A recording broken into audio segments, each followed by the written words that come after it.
참 어려운 이 시장 속에 치열하게 살아남아서 형이랑 참치 먹으러 가자 참치요. 자, 여러분들 반갑습니다. 참치형이고요. 어제에 이어서 에코프로 BM 추가적으로 좀 볼만한 부분들이 좀 있을 것 같아서 왜냐하면 아직까지 이거를 갖다가 좀 유상증자 전에는 좀 매수하긴 애매하다. 이렇게 보는 시각들이 좀 있으신 것 같아요. 그래서 그런 의견들에 있어 갖고 제가 틀렸다라고 말씀을 드리는 건 아니지만 제가 생각하는 바를 좀 말씀을 좀 드리겠습니다. 왜냐하면 이제 어제도 댓글이 하나가 이제 달리셨는데 저는 객관적으로 내년 코스닥 부은 정책으로 갈 것 같긴 한데 굳이 살 시기를 고르라면 지금보다 유중 마무리되는 11월이 적기가 아닌가 싶네요.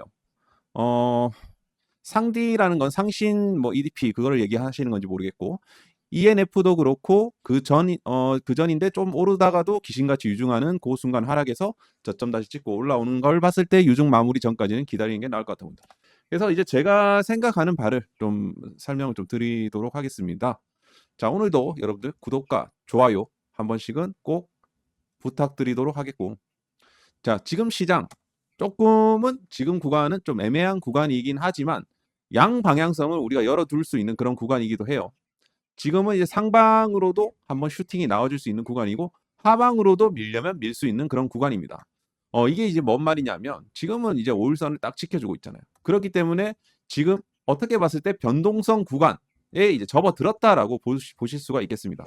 왜냐하면 여기가 이제 60일선 저항 라인이고 여기를 이제 뚫어내고 지지받게 되면 빠른 시일 내에 1000포인트까지는 이제 다이렉트로 올라갈 수 있는 부분이고 만약에 여기서 한번 개미 털기를 위한 털기를 한번 진행하겠다 하면 이제 여기 21선까지 또 조정을 줄 수 있기 때문에 그런 부분들을 우리가 참고를 해봤을 때 지금 구간 막 강력하게 막 베팅하기는 조금 애매한 구간인 거는 맞아요.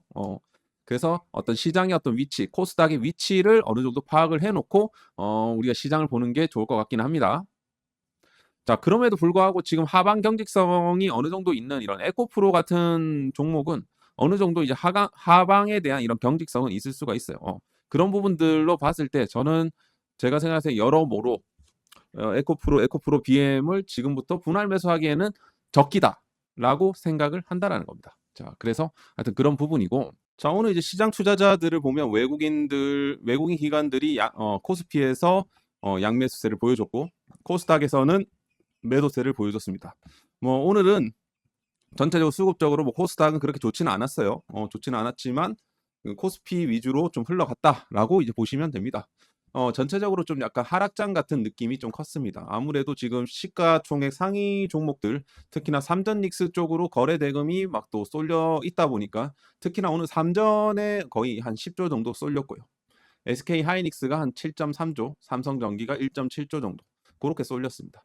그리고 지금 알테오젠 쪽이 지금 2천억 정도. 그러니까 지금 전체적으로 시가총액 1위 종목이 한 2천억 정도 들어와주는 그런 좀 약간 소규모 시장이 바로 이제 코스닥인데 앞으로 좀 투심이 좀 더 올라와야 되겠죠.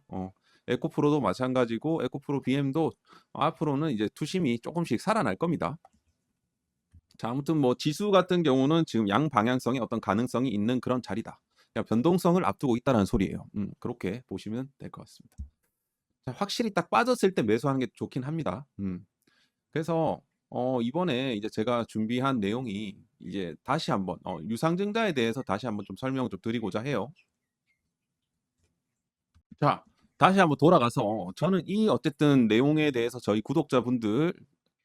저는 이 구독자님의 어떤 의견을 상당 부분 저는 이제 뭐 존중을 하고 어느 정도는 맞다라고 생각을 해요. 왜냐하면 지금 유상증자가 지금 진행되고 있기 때문에 앞으로 우리가 일정들을 소화를 해야 되거든. 이게 권리락이라든지 신주 인수권 거래를 또 해야 되고 청약, 납입, 신주 상장 줄줄이 이어지잖아요. 귀찮거든. 이 과정에서 주가는 좀 흔들릴 수 있는 거고 기존 주주 입장에서는 심리적으로 좀 불편할 수밖에 없는 겁니다.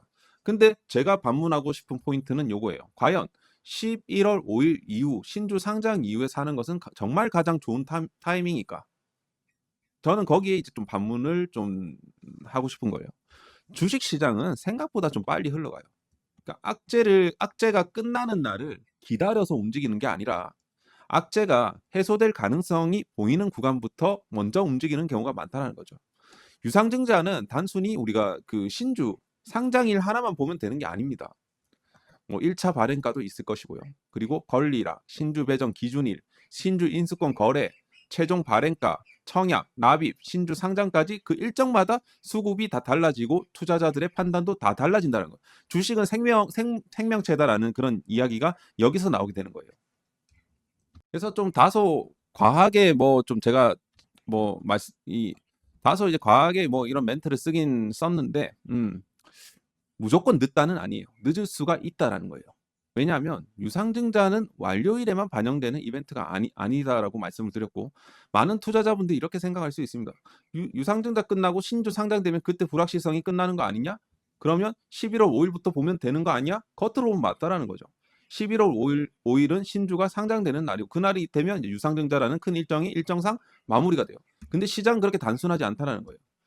주식 시장은 우리가 옛날에 뭐 시험 쳤을 때 모의고사나 뭐 이런 거 쳤을 때 시험 성적표가 나오는 날에만 움직이지 않는다는 거예요. 시험을 잘 봤다는 이런 소문, 채점, 분위기, 예상 점수, 합격 가능성 이런 것까지 먼저 반영을 한다는, 유상증자가 똑같다라는 겁니다. 그러면 11월 5일이 신주 상장일이라면 9월 달에 일정들 미리 이제 점수를 계산하는 구간이거든요. 그래서 11월만 기다리는 전략은 안전해 보이긴 하지만, 반대로 말하면 불확실성이 해소되는 이런 선제 구간을 놓칠 수 있는 부분이기도 한다는 겁니다. 자, 지금 이제 에코프로의 유상증자 규모가 1.2조 원이고요. 지금 신규 발행 주식 수가 990만 주입니다. 예정 발행가는 얼마입니까? 12만 1,200원이에요. 이 숫자만 보면 뭐 주주분들은 당연히 부담을 느끼는 게 당연합니다. 왜냐하면 신규 주식이 이렇게 이제 늘어나니까 여기에 대한 희석 부담이 있는 거고, 단기 수급에 대한 부담도 있다. 근데 여기서 하나를 더 봐야 돼요. 뭐냐 하면 특수관계인이 참여하는 유상증자다. 특수관계인 누구예요? 에코프로죠. 에코프로. 에코프로가 유상증자에 참여를 한다는, 대주주가. 참여 금액을 봤을 때 5,291억 원. 참여 주식 수가 436만 6,131주. 출자 후 지분율이 41%입니다. 이건 단순한 숫자가 아니에요. 최대 주주가 말로만 회사 믿습니다라고 한 게 아니란 소리예요. 실제로 자금을 넣고 참여를 한다라는 겁니다. 물론 이것만으로 뭐 주가가 무조건 오른다 이런 뜻은 아니지만, 유상증자에서 가장 중요한 신호 중에 하나가 바로 최대 주주와 특수관계인의 참여거든요. 왜냐하면 이게 유증을 하는데 오로지 주주들한테 떠넘기고 최대 주주는 뒤로 빠지는 그런 유증도 꽤나 있습니다. 특히나 그런 유증 같은 경우는 빚 갚는 데 쓰거나, 유증의 어떤 목적이 빚 갚는 데 쓰거나 운영 자금으로 쓰거나 이런 경우가 좀 많아요. 뭐 당연히 그렇게 되면 굉장히 시장은 안 좋게 보죠. 회사도 지금 불안하고 지금 안 좋은 거 아니야? 왜 주주들한테만 돈 내라고 하지? 근데 반대로 이런 특수관계, 최대 주주가 참여하면 적어도 시장은 이렇게 볼 수 있다는 거죠. 최대 주주도 이 가격과 이 구조에서 책임을 지는구나. 자금 조달을 남의 돈으로만 하려는 건 아니구나. 그래서 이번 유상증자를 볼 때 유증이니까 나쁘다, 이렇게 끝내면 안 된다라는 소리입니다. 자, 이 부분을 여러분들이 꼭 참고를 해 주셨으면 좋겠고요. 그러면 우리가 여기서 일정을 조금 기준으로 해서 조금 더 디테일하게 보겠습니다. 자, 9월 1일이 1차 발행가가 확정이 되는 날이에요. 이때 이제 시장은 예정 발행가랑 현재 주가의 어떤 괴리를 봅니다. 차이를 본다라는 소리죠. 쉽게 말하면 투자자들이 계산을 하기 시작해요. 신주에는 얼마에 받을 수 있지? 지금 주가 대비 신주 가격은 얼마나 저렴하지? 비싸지? 권리락 이후 가격은 어느 정도가 적당하지를 본다라는 겁니다. 이때부터 주가는 회사의 어떤 가치만 보는 게 아니라 유상증자에 대한 구조를 반영하기 시작한다는 거죠. 권리락, 그냥 9월 3일이 이제 권리락입니다. 권리락은 참 많은 분들이 헷갈려하는 부분이기도 한데, 주가가 권리락일에는 하락한 것처럼 보이지만 이거는 단순한 폭락이 아닙니다. 신주를 받을 수 있는 권리가 기존의 주식 가격에서 분리되는 과정이에요. 다 이제 이거를 신주로 받는 거예요. 그래서 권리락일의 주가 하락을 그냥 무너졌다, 하락했다라고 보면 안 된다는 겁니다. 그래서 구주 가격이랑 신주 권리를 나눠서 좀 봐야 돼요. 그리고 9월 4일 신주 배정 기준일. 이날은 권리 확보 여부가 결정되는 기준일이에요. 그러니까 실무적으로 결제일 구조 때문에 실제 매수 보유 기준이 조금 더 앞당겨서 봐야 돼요. 즉 신주 권리를 받을 사람과 못 받을 사람이 갈리는 구간이기 때문에 이때부터는 시장은 이렇게 나눠지게 될 거예요. 나는 권리를 받을 거야. 혹은 나는 권리만 팔고 나갈 거야. 나는 권리를 안 받고 구주만 매매할 거야. 나는 신주까지 청약할 거야. 이렇게 투자자들의 목적이 다 달라집니다. 그러면 수급이 좀 복잡해지겠죠. 이 부분도 우리가 봐야 됩니다. 그리고 그 다음이 9월 28일부터 10월 2일 신주 인수권에 대한 거래 기간이라고 볼 수 있겠죠. 이 구간도 굉장히 좀 중요합니다. 왜냐하면 신주를 받을 분들은 청약까지 생각을 해야 되고 신주를 받지 않는 분들은 신주 인수권을 그냥 방치하면 안 되겠죠. 신주 인수권은 쉽게 말해서 신주를 살 수 있는 권리인데 그 권리에 가치가 있으면 시장에서 거래가 된다는 소리입니다. 그러면 신주를 청약하지 않을 투자자라면 이 기간에 신주를 그냥 매도하면 되거든요. 이것도 굉장히 중요한 선택이라는 겁니다. 신주도 변동성이 있거든요. 막 이렇게 움직인단 말입니다. 그러면 이제 이거를 갖다가 뭐 변동성에 따라서 또 흔들릴 수가 있거든요. 그런 부분들을 좀 참고를 해야 됩니다.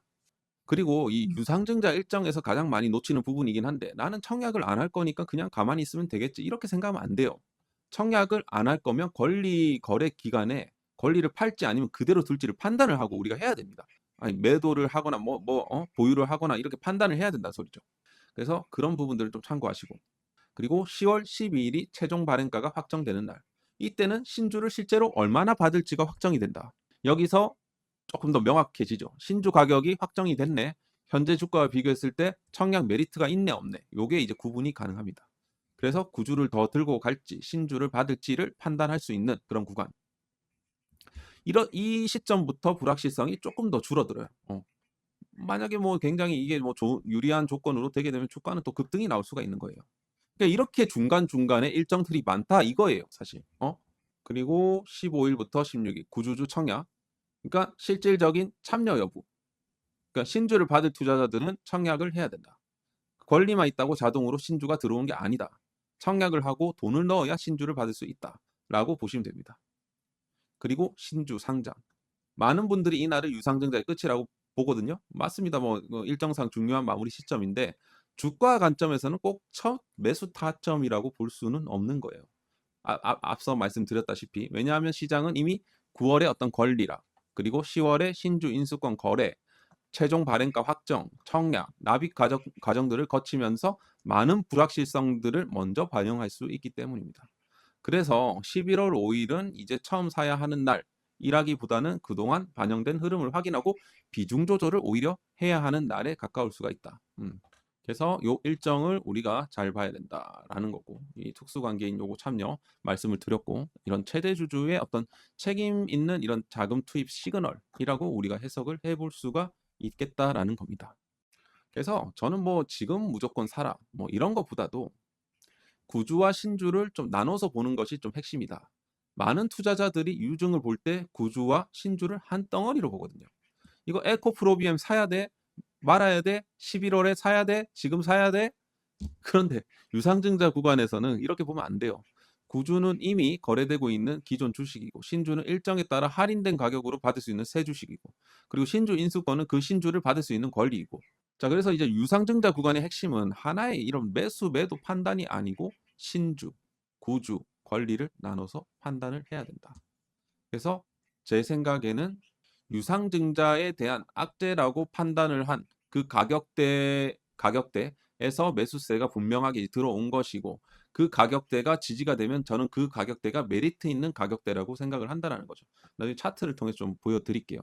다만 여기서 이제 중요한 거는 한 번에 들어가지 말고 어떤 우리가 지지 라인대를 잘 보면서 한번 흔들릴 때마다 매수를 하는 게 좀 좋지 않을까. 그렇게 좀 생각을 해볼 수가 있다는 거예요. 여러분들의 궁금증은 그거죠. 그럼 구주를 팔라는 거야? 신주를 보유하라는 거야? 신주 인수권을 팔라는 거야? 뭐야? 자, 제가 명확하게 제 의견을 좀 설명을 드리자면 자, 구주가 예를 들어 의미 있게 올라오게 되면 일부를 이제 매도하는 것도 저는 괜찮다고 생각합니다. 함부로 던지지는 말고요. 좀 유의미한 반등이 나오게 되면 제가 어제도 말씀드렸지만 유의미한 저항 라인대가 있거든요. 거기까지 이제 올라가게 되면 이거는 일부 매도해서 현금을 확보하는 전략이 좋겠다라는 부분이고 이건 다시 한번 설명 좀 드릴게요. 좀 이따. 그리고 신주 같은 경우는 어떻게 한다? 권리를 확보를 했다라고 하면 저는 무조건 이제 받는 방향으로 좀 하는 게 좋지 않을까. 신주는 어쨌든 할인된 가격으로 어떤 에코프로의 어떤 성장성에 참여하는 물량이기 때문에 저는 신주를 받는 게 좋지 않을까. 그렇게 좀 생각이 됩니다. 어쨌든 에코프로 BM의 어떤 니켈 공급망이라든지 헝가리 공장 그리고 포항의 어떤 클러스터까지 이제 보게 되면 중단기 성장성 무조건 있는 거거든요. 그렇기 때문에 저는 무조건 이게 신주는 참여를 해야 되는 게 아닌가. 그렇게 좀 생각을 해볼 수가 있겠습니다. 왜냐하면 이번 유상증자의 어떤 목적성 자체가 니켈 재련소 요거 아니에요. 그죠? 이게 앞으로 유의미하게 성장성이 나와주게 되면 이거는 굉장히 잘한 유상증자가 될 거라는 겁니다. 앞으로 이런 이제 양극재 회사는요, 경쟁력이 단순한 이런 생산 능력에서 나오는 게 아니라 원재료를 얼마나 안정적으로 싸게 오래 확보하느냐가 갈린다라는 거죠. 특히나 우리나라 같은 경우는 이제 에코프로와 포스코 그룹이 이거를 가장 잘하고 있습니다. 앞으로 여기에 대한 분명한 성과가 나올 거라고 생각을 해요. 그래서 하여튼 이런 부분들 좀 참고를 하시고 차트를 다시 한번 보면서 얘기를 할게요. 저는 이제 가장 강력한 저항 자리는 지금 이제 가장 까만 구간, 요 구간입니다. 그러니까 17만 원대. 예를 들어 주가가 유의미하게 17만 원까지 11월 전에 준다. 저는 여기서 일단 한번 매도를 하는 것도 좋다라고 생각을 해요. 그리고 신주는 나중에 받는 방향으로 하고, 만약에 그때까지 상승이 나와주게 되면 여기서 한번 매도를 하고, 그리고 지금 현재 구간부터 해서 요런 좀 구간, 이제 바닥권 구간이라고 볼 수가 있겠죠. 월봉상으로 봤을 때는 여기에요. 이 자리예요. 이 자리만 지켜진다라고 하면 저는 충분히 현재 구간은 메리트 있는 자리라고 생각을 합니다. 그죠? 그래서 최종 지지라인. 여기를 이탈하면 비중을 좀 축소를 하셔야 됩니다. 어디냐면 바로 거의 한 79,000원 라인. 비중을 축소해야 되는 자리입니다. 무조건 축소를 해야 돼요. 네. 이게 저는 최전방이라서 우리나라로 치자면 거의 38선이라고 생각을 합니다. 그리고 에코프로 마찬가지로 지금 요런 자리 약간 상승률로 따지자면 에코프로 BM이 조금 더 먹을 만한 자리가 더 많은 것 같긴 해요. 현재 주가 대비해서 지금 23% 정도 에코프로 추가 급등이 나와줄 수 있는 자리고 에코프로 BM 같은 경우는 한 46% 정도 올라갈 수 있는 그런 자리다. 물론 뭐 이런 저항 라인도 뚫어내길 마련이고요. 뭐 마찬가지 에코프로 역시도 뭐 상대적으로 또 올라갈 땐 또 에코프로 BM에 비해 더 이제 임팩트 있게 올라가는 성격이 있다 보니까 뚫어낼 수도 있는 거예요, 사실. 그렇기 때문에 일단 1차 저항 라인으로 이런 구간들을 보고 가시는 게 좋을 것 같다라는 부분입니다. 오늘은 좀 대체적으로 외국인 기관들의 매수세 에코프로 쪽에서 들어와줬고 연기금 쪽에서 좀 매수세가 좀 들어왔고요. 에코프로 BM 같은 경우는 오늘 외국인 매수 조금 들어왔지만 기관들 매도 투신 금융투자 쪽에서 매도했지만 또 연기금 쪽에서는 또 매수세로 뭐 크게 뭐 들어온 건 아니지만 아무튼 조금씩 들어와 주고 있는 그런 상황입니다. 그래서 약간 외국인들처럼 좀 움직이는 게 저는 좋다라고 생각을 하는 것은 에코프로 주가가 이제 급락이 나왔을 때, 요때도 막 19%, 하루에 19%, 20% 빠졌을 때도 외국인들은 집중적으로 매수를 했거든요. 그래서 지난 7월 달에 좀 급락이 좀 세게 나왔을 때, 오히려 외국인들이 많이 쓸어 담았어요. 특히 기관들도 마찬가지고요. 기관들의 매집이 좀 꽤나 이제 들어왔습니다. 특히나 금융투자, 뭐 이런 사모펀드 쪽에서, 그죠? 하여튼 이런 부분들로 봤을 때는 뭐 좀 급락이 나오거나 조금 변동성이 크게 나왔을 때, 그럴 때마다 우리가 좀 분할로 매수를 하는 게 어떨까? 그렇게 좀 생각이 됩니다. 자, 그래서 에코프로 BM 오늘 영상을 좀 찍어봤는데 좀 도움이 되셨다 하시는 분들은 좋아요, 구독 한 번씩 눌러주시길 바라겠고, 그리고 추가적으로 주식 투자 혼자 하시는 분들은 자, SN경제연구소 지금 제가 이제 운영하는 회사이고요. 여기에 이제 들어오셔갖고 종목도 이렇게 추천 받으시고 대형주로 다 수익을 드렸어요. 이렇게 드렸고 8월 달에 뭐 많이 이제 종목이 나가는 편은 아니지만 어쨌든 저는 이제 약간 뭐 대형주 위주로 눌림목을 집중적으로 공략하는 그런 이제 매매를 좀 많이 하기 때문에 혹시나 이제 관심 있는 분들은 좀 들어오시길 바라겠고 최근에는 또 하나 시스템이라는 종목 또 추천을 또 드렸습니다. 추천 이후에 또 오늘 플러스 5%좀 급등이 나왔는데 아무튼 이 대응 가격까지도 다 이렇게 드리고 있으니까 손절가까지 다 잡아 드리니까 요렇게 이제 손절가까지 잡아 드리는 경우가 거의 없습니다.